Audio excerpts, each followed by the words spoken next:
महाराष्ट्र जीवन प्राधिकरण मधील वरिष्ठ लिपिक श्री नंदकिशोर सराफ आज सेवानिवृत्त झालेत। त्यांच्या सत्कार निरोप समारंभामध्ये मुख्य अभियंता श्री गवाणकर साहेब, कार्यकारी अभियंता श्री विवेक सोळंके साहेब तसेच उपविभागीय अभियंते आणि समस्त कर्मचारी वर्ग उपस्थित होते। श्री नंदकिशोर सराफ हे फार मनमिळाऊ, शांत आणि हसतमुख स्वभावाचे धनी आहेत, म्हणून त्यांना निरोप देताना बऱ्याच कर्मचाऱ्यांचे मन भरून आले। तसेच सूत्रसंचालन मुकेश छांगानी यांनी केले। मुख्य अभियंता गवाणकर साहेब यांचे मनोगत व शुभेच्छा भाषण पुढील प्रमाणे।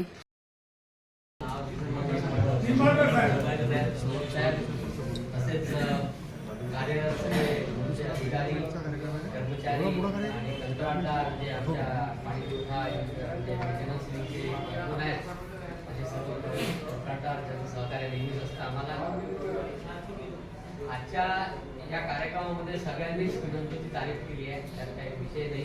मी पण जेव्हा जॉईन झालो त्यानंतर सगळ्यात पहिले मी यांचा लक्ष्मीपूजनाचा तो थाट बघितला, जो कदाचित घरी असेल नसेल माहिती नाही, पण इथे चांगला थाट होता त्यांच्या याच्यात आणि अतिशय व्यवस्थित मांडणी। म्हणजे एखादा पुजारी जो असतो ना, तो पूजेची कशी मांडणी करतो तशी यांची त्या पूजेची मांडणी होती आणि व्यवस्थित अगदी सगळं।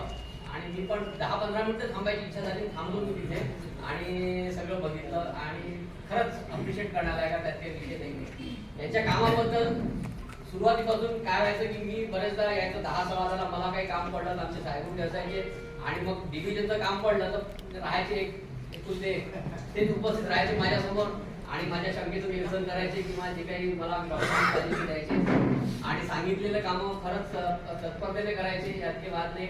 आणि एवढा मोठा व्याप सांभाळणं, डिव्हिजनचं लोड मला माहिती आहे की किती लोड असतं। टेंडरचं ते पण म्हटलं तरी सोपं नाही आहे, त्याचा ऑडिटर आहे, आस्थापना आहे, आता FC आहे, सगळं त्यांनी सांभाळून घेतलं आणि यशस्वीरित्या सांभाळलं। अर्थातच त्याच्यात त्यांच्या कुटुंबियांचा नक्कीच सपोर्ट आहे आणि विशेष यांना असं क्रेडिट देतो मी की यांनी जे काही काम केलं ते व्यवस्थित केलं।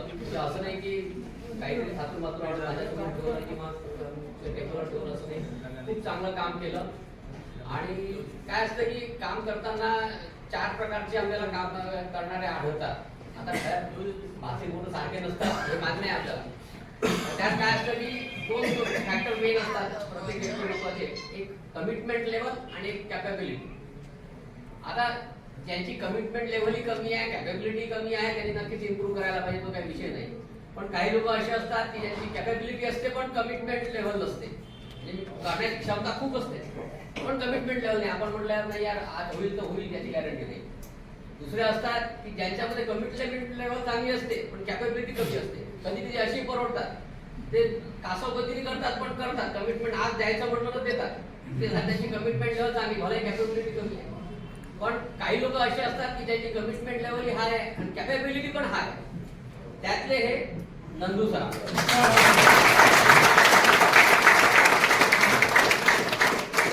तर असं हे व्यक्तिमत्व आज सिनियर्स आपल्यामध्ये फार कमी राहिले आहेत। आज नवीन कोणी रिक्रूट झाला, चाहे तो इंजिनिअरिंग कॅडरचा असो किंवा क्लरिकल कॅडरचा असो, आज आम्ही जेव्हा जॉईन झालो तेव्हा आम्ही आमच्या सिनियरकडनं शिकलो। असं नाही की ते MPSC डिपार्टमेंटल कॅन्डिडेटकडनं शिकलो आम्ही आणि त्याच्याकडे खरंच शिकायला मिळालं। कारण की आपल्या जिल्ह्यामध्ये कसं वॉटर सप्लाय सेक्टरमध्ये हा खूप स्ट्रेस सेक्टर आहे, याच्यात मॅनेजमेंट स्किल सगळ्यात महत्वाचं आहे। मॅनेजमेंट स्किल सोबत तुमचं टेक्निकल शिकणं हे खूप महत्वाचं आहे। पुस्तकी ज्ञान पाहिजे तेवढं कामात येत नाही, तुम्हाला ते शिकावंच लागतं। तर ह्या ज्या गोष्टी आहेत ह्या आपण सिनियरकडनं शिकतो। सिनियरकडनं ते लोकांशी मॅनेज कसं करायचं, लोकांशी बोलायचं कसं, किती शांत राहायचं, किती हॉट राहायचं, हे सगळं आपण सिनियरकडनं शिकतो। आज असे सिनियर जर गेले तर आता नवीन जे क्लब जॉईन होतील त्यांना आदर्श म्हणून खरंच कोणी राहणार नाही। तर अशा परिस्थितीमध्ये ह्यांची पण आवश्यकता होती। पण खरंच आम्ही फार मिस करू तुम्हाला नंदूजी, आणि तुमच्या जे काही तुम्ही आतापर्यंत 35 वर्षात काम केलं त्याबद्दल मी अगदी ऋणी आहे असं म्हणायला हरकत नाही। कारण की तुमचं आउटपुट इतका हायर